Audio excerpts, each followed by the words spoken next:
The X Zone Radio Show with Rob McConnell is largely an opinion talk show. All opinions, comments, or statements of fact expressed by Rob McConnell's guests are strictly their own and are not to be construed as those of the X Zone Radio Show or endorsed in any manner by Rob McConnell, Relmar McConnell Media Company, the X Zone Broadcast Network, its affiliated networks, stations, employees, or advertisers.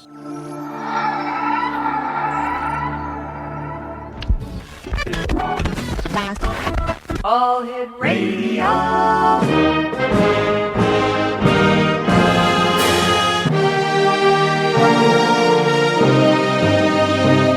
Welcome to the X Zone, a place where fact is fiction and fiction is reality. Now, here's your host, Rob McConnell. Welcome back to the X Zone, everyone. My name is Rob McConnell. Peter Woolford is my guest this hour.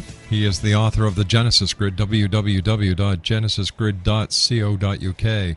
And last time we had Peter on the show, we were talking about a presentation that he was going to be given at a university. And first of all, Peter, welcome back to the show. How did the presentation go at the university pertaining to the Genesis Grid?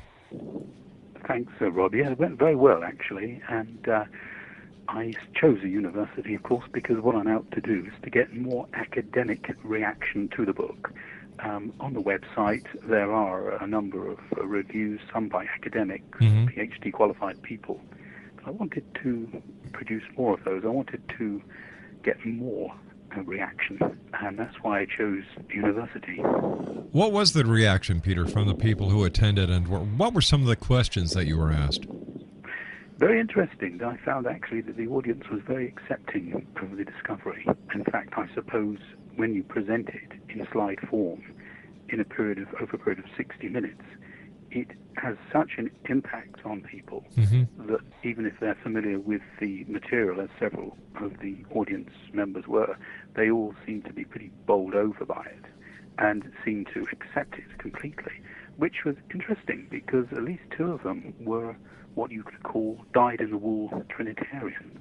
And as a result, what I saw them doing was holding two contradictory ideas in their head at the same time. I found that very interesting. I think that as time goes on, people can perhaps come to terms with the fact that they are believing in contradictory things. But clearly the discovery proves what is evident from the Bible anyway. Peter, what were the two contradictory concepts that the people were holding? Well, on the one hand, they were believing that the Bible presents a Trinitarian picture of God, but because they have always believed that. But on the other hand, they're embracing the discovery that I have made, which only emphasizes the fact and reiterates the fact that that model is false. Not that the purpose of the presentation was to, in any way convince people about the Bible one way or the other. It was a it was an explanation of a scientific discovery about a pattern in the Bible. For many of our listeners who are just joining us for the first time tonight, Peter, let them know, if you can, in an encapsulated version of a minute, what the Genesis Grid is about, so that when we come back from the commercial break, we can get right into the meat of it. Yes. I suppose you could sum it up as saying that it unravels the mystery of the eclipse. The eclipse is formed by the two heavenly bodies, the sun and the moon. I have proved that these are secret symbols of the two deities mentioned in the Bible, and what I have said is the Genesis Grid pattern is proof that the Bible was inspired by someone or something. The Bible was, but what about the other religious books that present cases for other religions in the world? How does the Genesis Grid affect them? I don't think it does affect them. I mean, I've read the Quran, for example. It bears no comparison to the Bible in its scope in terms of either its size or the enormous range of concepts that are advanced by the Bible, and of course the very detailed history seen in the Bible. So, if anybody wants to come forward with a pattern about that book or any other holy book, then I'd be very interested to see how that pans out. And I think once you've absorbed all of the details of the Genesis Grid, it's quite obvious that nothing but a very enormous and wide-ranging book could possibly conceal such an amazing and sophisticated scheme. Stand by, Peter. You and I have to take our first commercial break. Exo Nation. Peter Woolford is my guest. He's the author of The Genesis Grid, www.genesisgrid.co.uk. And Peter and I will be back in 2 minutes as the X Zone continues from our studios in Hamilton, Ontario, Canada. My name is Rob McConnell. Don't go away.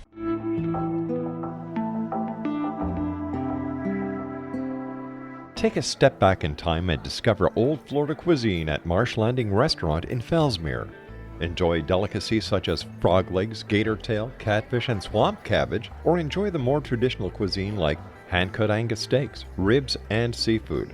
Join us for breakfast with a southern flair featuring sweet potato pancakes, biscuits and gravy, and much more. Planning a party? Marsh Landing's private dining room can accommodate groups from 8 to 80 people. While you're visiting, enjoy the historic pictures, artifacts, and stories that line the walls. Marsh Landing is truly a unique experience. Marsh Landing Restaurant, 44 North Broadway in historic Fellsmere, or visit marshlandingrestaurant.com. Marsh Landing, old Florida cuisine at its best.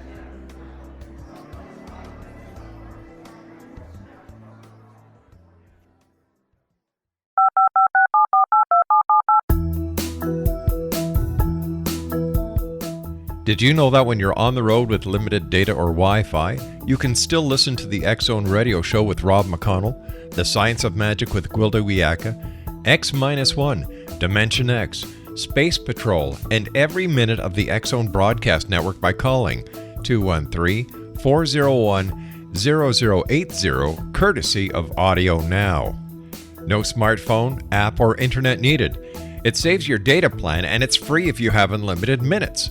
Call 213-401-0080 to listen on any phone, anytime, anywhere. Remember 213-401-0080 for the best of the paranormal, parapsychology, and sci-fi radio programming anywhere, 24/7, 365.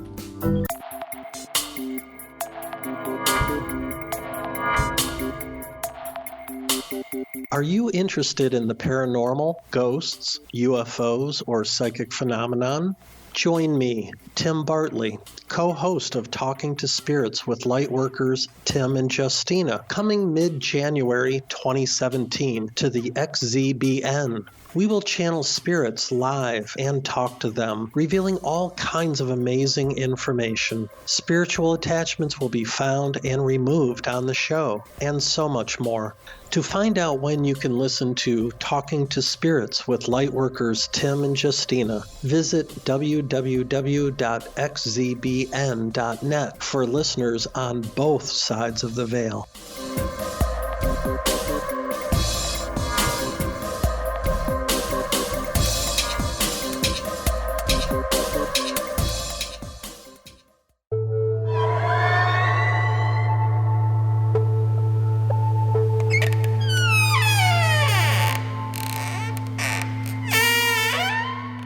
Hi, this is Larry Lawson, host of Paranormal Stakeout, here on the X-Zone Broadcast Network. I would like to invite all of our listeners to the second annual Para-Unity Conference, January 27th through the 29th in Fellsmere, Florida. We have some exciting speakers, including Brian Cano from The Haunted Collector, author Andrea Perrin, whose book inspired the hit movie The Conjuring, and our own Rob McConnell. There are events for the public as well as opportunities for paranormal teams to come together to share information. We also have opportunities for our guests to participate in some investigations of Fellsmere's most haunted locations. Check out my website at www.paranormalstakeout.com or www.paranormalfbi.com for times and details. Hope to see you there.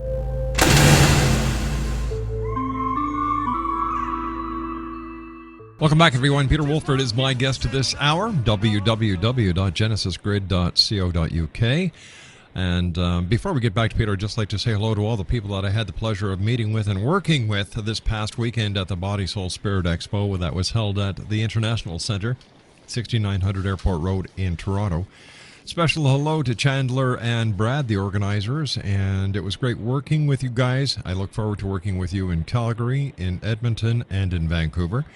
And to all the participants and the visitors, it was great meeting so many of you that, it's because of you we do this show each and every night. So thank you very much for all your kind words.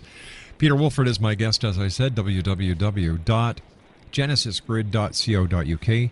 And Peter, I see from some of your new marketing material that you've changed your concept of marketing, and now that you're advertising the moon, basically. Well, I've switched away from the German theme after 3 months in the Nexus magazine. I felt that fresh ad would be a good idea. I think that no advertiser should begin to sound like a scratched record, you know. But Germany is as topical a subject as it ever was.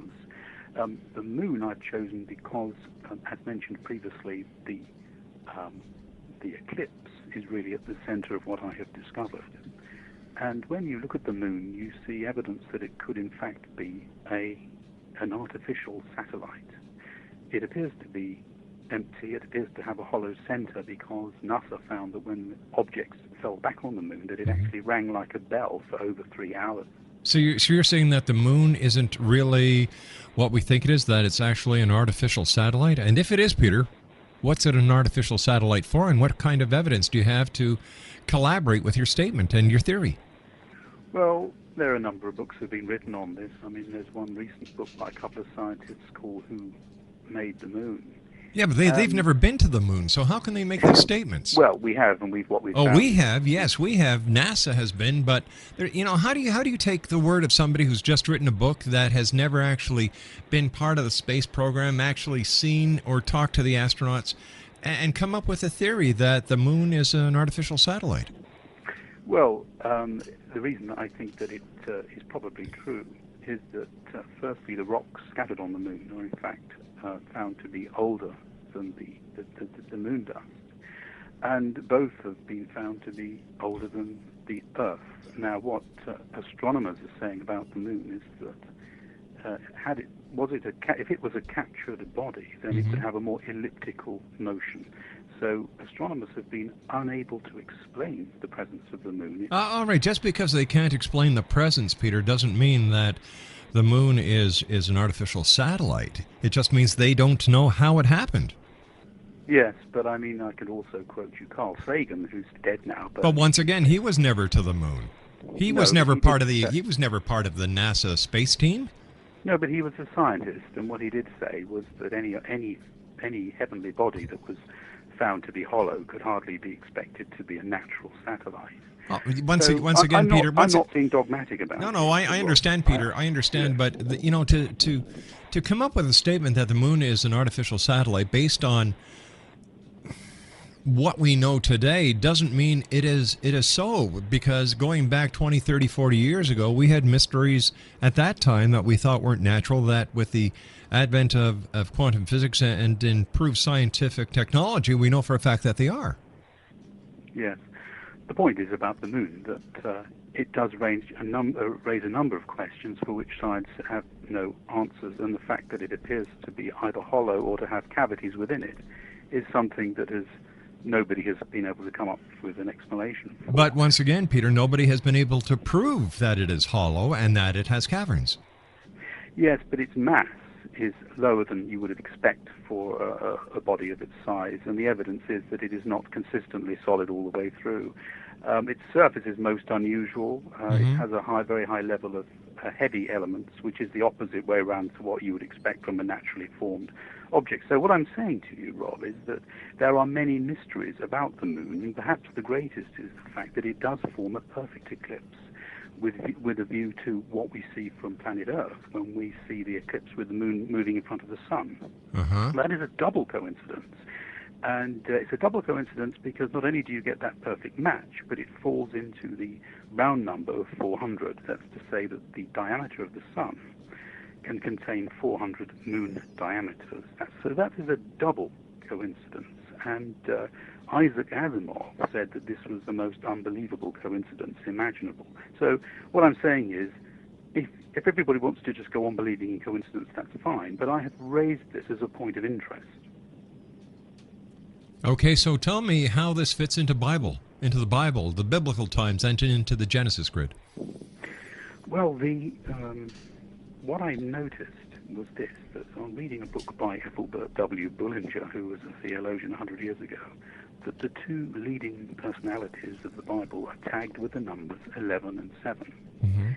from my superficial knowledge of astronomy, I also realized that the sun and the moon were tagged with those two numbers. So I went looking to investigate to see how thorough was the evidence that in Right. fact those two heavenly bodies were also tagged with the numbers 11 and 7. And I found it to be surprisingly thorough. I also noticed that in the book of Genesis, the only symbols given at all were the symbols of the sun and the moon, and that they were given as symbols or monuments, objects of monumental importance. I also noticed that the number 400, which is linked to the sun and the moon with regard to planet Earth, was mentioned in the book of Genesis. So therefore, I thought, well, perhaps here is a structure, a kind of footprint, if you like, a cosmic footprint of something that we've not noticed before. And on that basis, I went investigating further to see what other supportive evidence there was to the possibility that the two explicitly mentioned deities of the Bible were pictured by the sun and the moon. And the result, of course, is the book that I've written, the Genesis Grid. I look at the Bible and I say, this was written by people so long ago. They had very little knowledge of the world around them. In fact, they thought the world was flat. Then when you look at what they wrote, why do people put so much faith, so much into a book that is so ancient, written by people who didn't know what the hell they were talking about? Well, good question, but I think also realized that they didn't think the world was flat. And Isaiah, the prophet Isaiah, does talk about the human beings and likening to grasshoppers sitting on the circle of the earth. So ancient people did have more astronomical knowledge than we grant them, but they certainly didn't have the kind of knowledge that it would take to know that the sun is 400 times further away than the moon. That would not be possible in the ancient world. Neither would be possible for them to know the digits of pi to the first 31 places. And I have proved, and I have invited academic criticism of this discovery, that the first chapter of Genesis is based on the first 31 digits of pi. Now, if I'm wrong about that, let's have the mathematicians and the PhDs. Why is this so important? Why do people need to know this? Because what it does, it is the first ever absolutely clinical and impartial proof that the Bible is inspired by a higher power, because it was simply not possible for people in the ancient world to have had this information at their fingertips, and that's the significance of it. That, I'm not telling you that the Bible is true. That's a separate subject. And when I gave this presentation in university, I did not say I'm here to tell you that the Bible is true. What I'm here to, because it could be like Alice in Wonderland. Sure. It could be a load of, funny stories. We know who wrote the Alice in Wonderland. That doesn't mean to say that it's true. I'm not here for that purpose, I told them. I'm here for the narrow purpose of proving to you that there are patterns and structures in the Bible which could not possibly have been put there by the people who wrote it. All right, but once again, Peter, let me ask you this. How does that affect our day-to-day living? Like, is that a major... Should people say, wow, this is fascinating, and if it is, how does it affect my day-to-day living? Why do I need to know this? Is this information overload? Yes, I don't think so. The Bible is the most important book in the English language. That's right. Well, wait a minute. The Bible is popular, but not everybody who speaks English believes in the Bible. Sure. So why is it so important? I absolutely accept that. But my point is that if one can prove scientifically that it must have been inspired, that it contains patterns and structures that could not possibly have been devised by the human authors, I think that's highly newsworthy. And also, the other thing is that if the book does contain insights into our present world, that also might be very interesting when you consider that the world at the moment looks as if it's in meltdown. So, Peter, what are you saying, that with this is all part of a major plan, that there's an ET script that has been written out there, and we're just a bunch of moronic progs or a bunch of puppets that are just being played by aliens? Well, I have avoided saying whether I think that the people behind the beings behind this book are gods, or whether they are aliens, whether they're green men. whether they are interdimensional. I've avoided saying that. I Right. do have some comments at the end of the book. But what I have suggested is that, and I absolutely believe this, that there is a program of events playing out on planet Earth. It's not that we're Muppets or that we're fixed, but if in fact we are in the grip of a flow of historic events, something that we've been born into, something that we have had no choice in. But if that is the case, then let it be shown that it is the case, and I have endeavored to do that in the book. And I do think that there is a structure to world history that has been reflected in key books of the Bible, such as Daniel and Revelation. This is not an original observation. Thousands of people around the world have talked about this, written books about this. It's not an original observation, but I do think that I've found some very original evidence that it might actually be true. All right, Peter, stand by. We've got to take our news break at the bottom of the hour. Exonation Peter Woolford is our special guest. www.genesisgrid.co.uk. And I'll be back on the other side of the news as the X Zone continues from our studios in Hamilton, Ontario, Canada. My name is Rob McConnell. Don't go away. This is the X Zone Broadcast Network, broadcasting worldwide on broadcast affiliates and satellite program providers, including CNN Broadcast Network, Sirius Satellite Network, Star Media, Good News Radio Network, Angel Broadcast Network, Wiki Broadcast Network, and WPBN TV. For more information on the X Zone Broadcast Network, visit us at www.xzbn.net.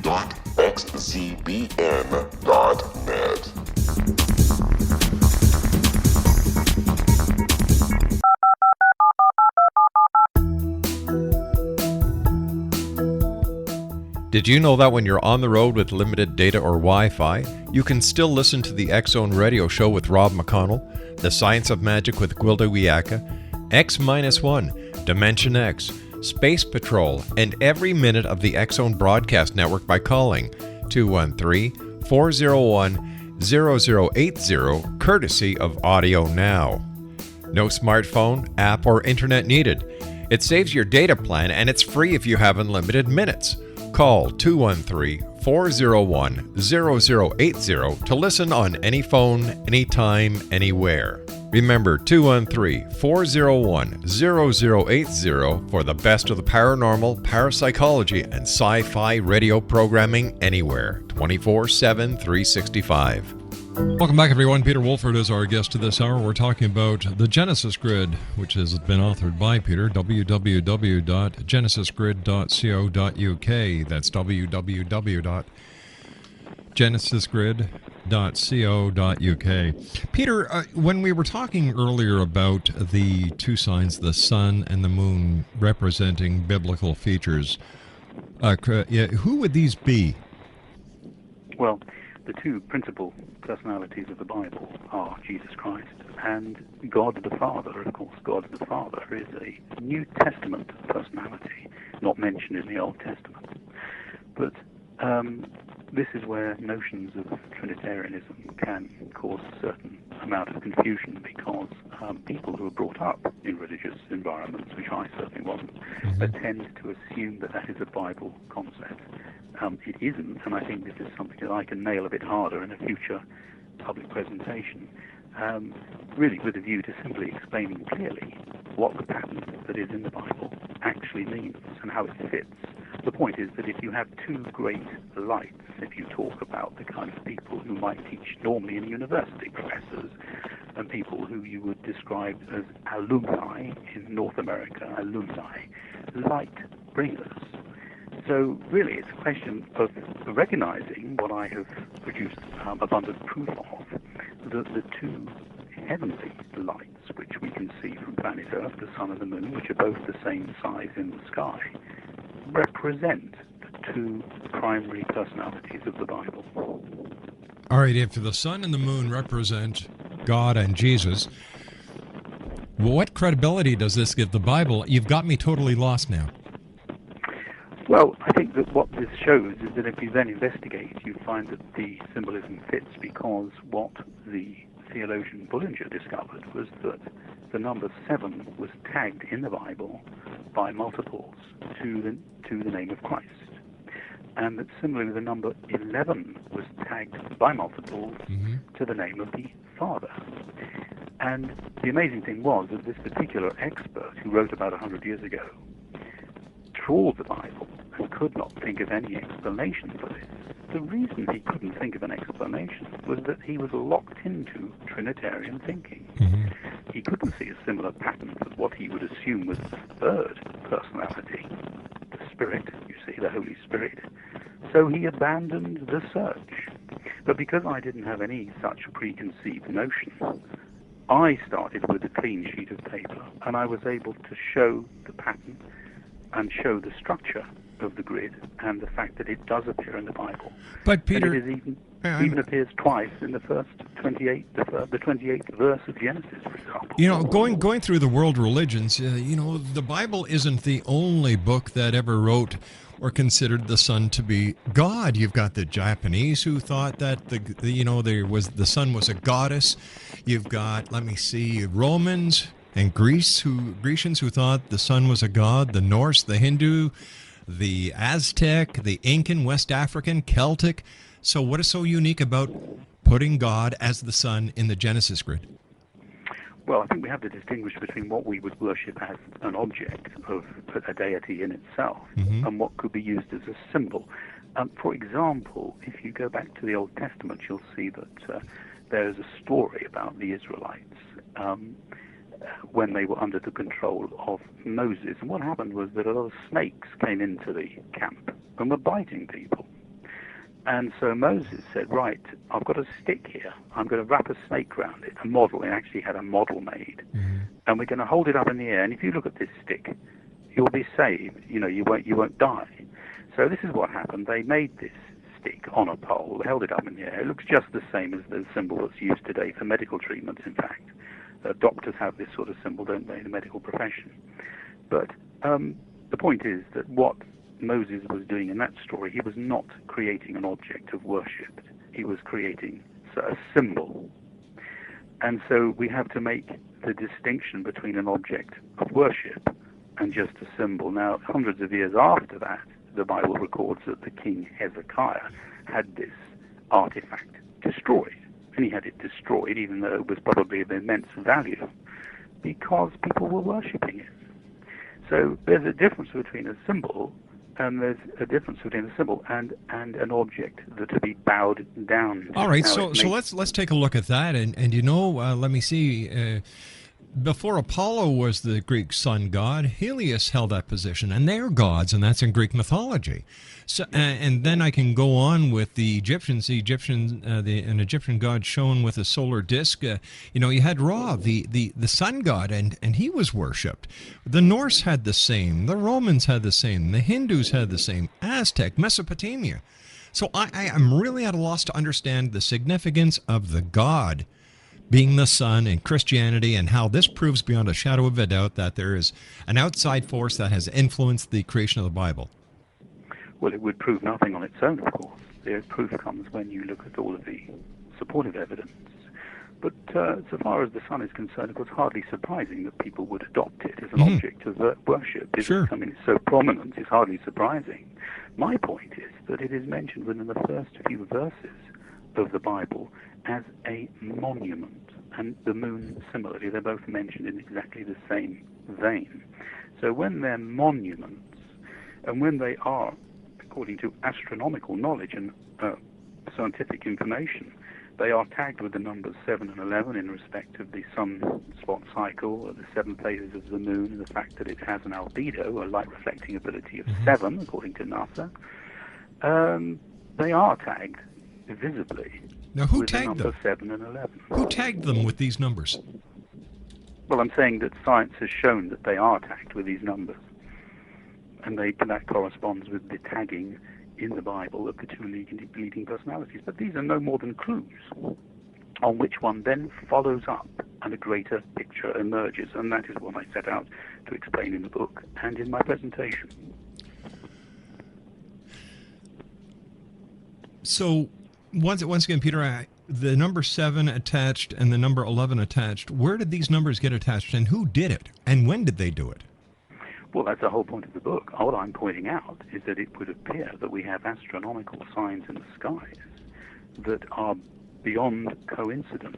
And this is what I was saying earlier, that when you see what a strange body the moon is, and when you see the strange phenomenon, the eclipses, and when you see that these two bodies, the sun and the moon, are tagged with the numbers 11 and 7, which just happen to correspond to the two leading personalities of the Bible, then that is sufficiently interesting to warrant further investigation. In and of itself, it proves nothing, but it does warrant further investigation. What are you hoping to prove, Peter, by bringing this information forward, by having scholars challenge it, and what will this mean to John Q. Public?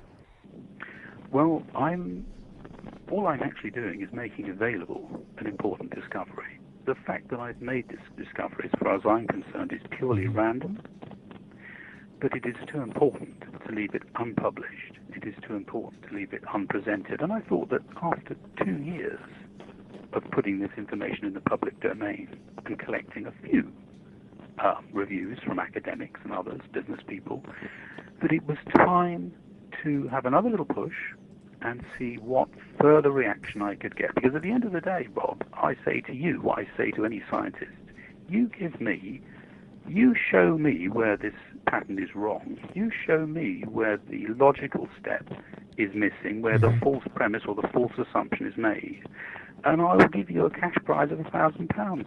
I have been in the homes of PhD qualified mathematicians, 2 at a time, and slapped down bundles of £20 notes on the windowsill and said to them, right, let's start. And we've gone through my slides, and with the mounting frustration as the evening went on, they found they were not able to gainsay anything in my discovery. It all stacks up. All right, it all stacks up to what avail, though?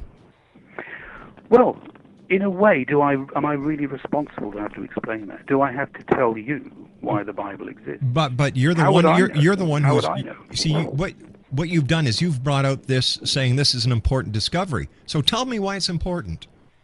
Because it proves the inspiration of the Bible by someone or something. I think that's pretty important, and I think that when you consider that the world's greatest religions claim to base their beliefs on the Bible, you could hardly say that something that proves it's inspired is of no significance. But it's very significant. We also know for a fact, Peter, that there's a lot of lost knowledge, great lost knowledge that the ancients had. Is it possible that this was just one of those things the ancients had knowledge of and they threw it in to just kind of stir the pot, that someday, somewhere, someone was going to take this and notice that they've put in this calculation? It's just like stirring up the pot or trying to figure out the commercial where they try to figure out how they put the bubbles inside the Aero bar. Sure. It's a good question to ask and an absolutely necessary question, and the whole thing really hinges on this. Can it be shown that the ancients knew this? It can't, though, Rob, because if you follow the development, for example, of the digits of pi, it wasn't until the 16th century that we knew 30 digits of pi. And as for 115 million digits of pi, and the Genesis grid fits a self-characteristic pattern appearing 115 million places down the number pi, clearly you need computers to get those kinds of values. So, as I say, this has been shown to physicists. I showed this pattern to a PhD physicist in Cambridge 6 years ago, who told me within an hour, he said, you have a pattern. This was a man who learned Hebrew in his childhood, who looked at the pattern that I'd shown in the 28th, for example, the 28th verse of the Bible. He said, yes, you have a pattern. You have a pattern in pi. I have a mathematician in Woolford, PhD qualified, economist, in fact, with a master's in maths and philosophy, who says, yes, after all these years, he's seen the discovery 5-6 years ago. He said, you have found a pattern in pi. So, when I get these kind of people with the best analytical skills in the world saying this to me, I'm inclined to believe that I found something. But what about the historians and the scientists who come up and say the ancient Babylonians were using pi, ancient Egyptians were using pi? But they weren't. The ancient Egyptians didn't have a decimal system. What they had was a fraction which approximated pi to about 3. So they didn't use pi in the modern sense at all. We have 3.14159. They didn't have fractions. They didn't have a decimal system. All right, so what about this formula that the ancient Egyptians used to calculate the area of a circle, which is close bracket, open half bracket, 8d, close bracket, /9, close square bracket to the second power. According to scientists, that yields 3.1605. Yeah, well, I quote that in the book. The whole point is I give the entire history of the development of pi there to show how difficult it would be for Moses to know the first 31 digits. Okay, but Moses came after the ancient Egyptians, or at the same time, Moses came after the ancient Babylonians who used pi, except their pi came to 3.125. Yeah, well, as I say, they didn't have a decimal system, so it was not possible to know the first 31 digits of pi. Okay, so what I'm trying to say, Peter, is that pi has been around for a long time, may not with the same figure configuration, but the pi is not that new. Well, I think it is in terms of the Bible, and certainly the first 31 digits. But remember, not only was pi a problem for Moses, but to know that the relative distance of the sun and the moon were 400 would have not been possible either. The fact is that when you look at the other aspects of my discovery, the fact, for example, that the number 44 is encoded not only in the Bible repeatedly as a number of reproduction, but is also encoded in the human body. They couldn't possibly have known this. What about coincidence? I'm listening and I'm saying, okay, so maybe this is just coincidence. Yeah, I think you have to ask those questions. The world is full of coincidence. And I think at the end of the line, I think we really see one man's proof is just another man's clues. I think it's the case that it's almost, it is impossible really to prove anything to anybody, isn't it? And we've all got different ways of proving things, and we can all have a different level of tolerance when it comes to believing in coincidence. Sure. You know what I'm saying, Peter, is I thoroughly enjoy your book. But at the end of the day, how does it affect my life? I don't put credence in the Bible. I think it was a book that was written so that people of an older time could explain the existence around them. Mm-hmm. If the people who wrote the Bible had the experience, the knowledge, the foresight, and the education that we all have today, the Bible wouldn't be written. Well, yes, but that would be true of any book in any age. Exactly. So how does that affect me? Rob McConnell, how does that affect my family? How does that affect the other citizens of Canada? Answer this question for me when we come back from this 2-minute break. Exonation, Peter Woolford is our special guest, www.genesisgrid.co.uk, and we'll be back on the other side of this commercial as the X-Zone continues. Where? Right here, live and around the world from our studios in Hamilton, Ontario, Canada. Don't go away, we'll be right back. This is the X-Zone Broadcast Network, broadcasting worldwide on broadcast affiliates and satellite program providers, including CNN Broadcast Network, Sirius Satellite Network, Star Media, Good News Radio Network, Angel Broadcast Network, Wiki Broadcast Network, and WPBN TV. For more information on the X-Zone Broadcast Network, visit us at www.xzbn.net.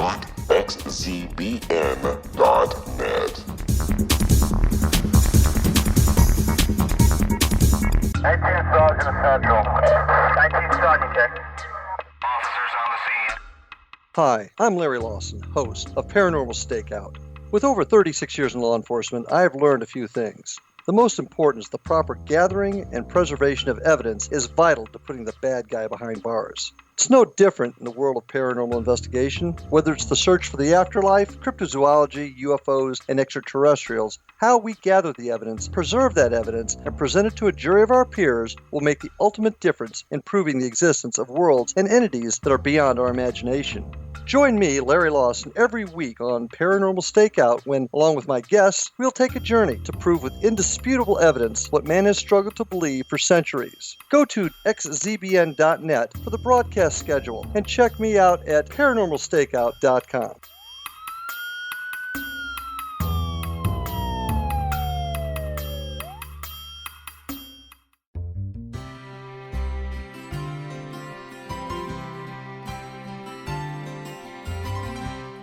True healing must address 4 levels: physical, emotional, mental, and spiritual, for us to live joyful and productive lives. We tend to treat 3 of the 4, leaving the spiritual languishing. If you're tired of the same dysfunctional patterns cropping up in your life, soul balancing is for you. Trixie Phelps, owner and founder of Soul Balancing, is a naturally gifted energy healer trained in numerous esoteric forms, including shamanism. Trixie has created a powerful modality that safely and effectively clears your energetic field. A soul balancing session can remove interference, heal trauma, and restore your hope. Contact Trixie for a life-changing long-distance session today, www.soulbalancing.world.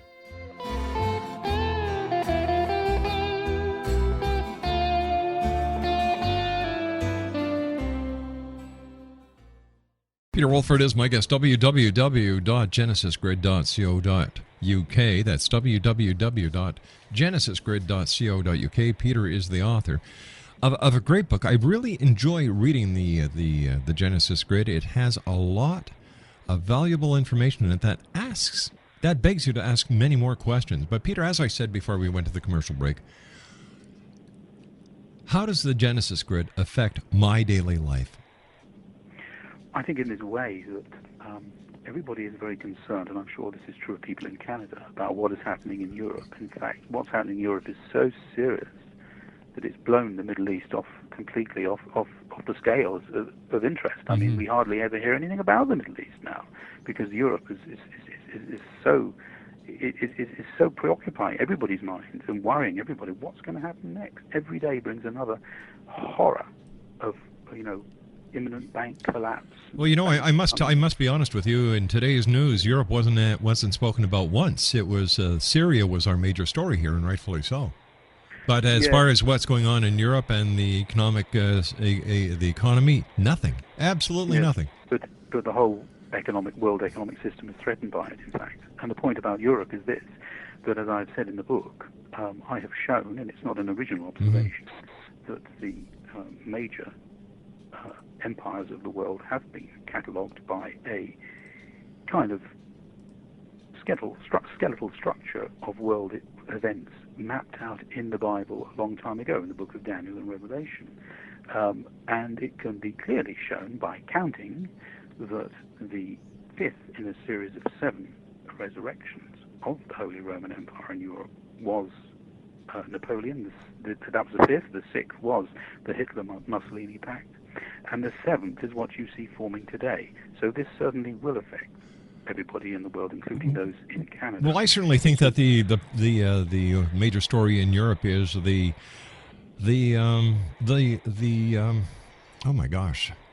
Vatican and the information, the leaks, and the framing of a poor butler and everything else. I think that the Vatican itself is in a big turmoil, and we're going to see the fall of the Catholic Church very shortly. Well, I think the Catholic Church is the oldest institution in the world, appears to be. I don't think it's going to fall anytime soon. It's very, very powerful. But that is very much part of the narrative in my book, as you know, because what I'm suggesting is that this final and 7th resurrection of the so-called Holy Roman Empire will involve not just politicians, but it will involve religious leaders as well. And the Bible makes it quite clear that there will be 2 leading personalities who burst onto the world stage. It's in the book of Revelation. One will be called the beast, and the other will be called the false prophet. You will have a politician, probably a German politician, but we don't know that for sure. And we will have a religious leader, probably a pope, but we don't know that for sure. But these 2 will burst forth on the world scene. Do you want to hear my solution for world peace? Yeah. Get rid of every religion. Well, I couldn't agree with you more. It's that simple. Nothing has caused more trouble than religion. Hey, Peter, we have to say so long for today. I always look forward to talking to you, my friend. We'll speak to you in a couple of weeks. Until then, take care of yourself, and thanks very much for joining us, Peter. Bye-bye now.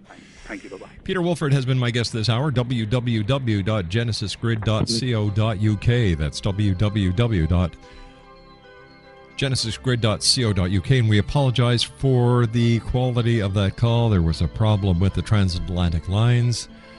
We'll get Peter back on again to get some more answers about the Genesis Grid.